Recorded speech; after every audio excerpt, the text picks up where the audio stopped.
ان الله لا يصلح عمل المفسدين. خلينا متفقين دايما ان الله طيب لا يقبل الا طيب. مش عارف ليه بحس ان الزملكاويه دايما كل ما يجوا يقفوا على رجليهم وربنا يديهم ويحلوا مشاكلهم، يقوم سبحان الله من عند الله كده يقوم دب على دماغهم ينزلوا سابع ارض تاني. اكيد النيه مش صافيه ولا سالكه لله بتعريفه. ليه يا عم بتقول الكلام دوت؟ اقول لك انا. طبعا انتوا عارفين الحلم بتاع نادي الزمالك والارض بتاعت اكتوبر اللي هي بتبني عليها المفروض فرع تاني للنادي.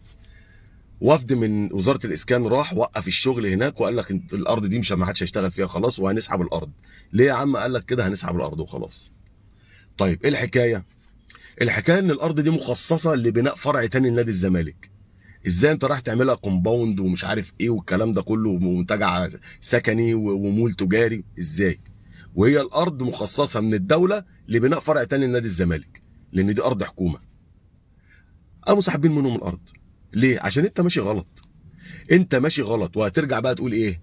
اهو مجرد ما الزمالك وقف على رجله شوف عملوا معاه ايه وعايزين يعملوا معاه ايه وعايزين يوقعوه. هو ده اللي احنا بنسمعه وهتخش في دور المظلوميه تاني. ربنا يديك على قد نيتك. ابعتها له.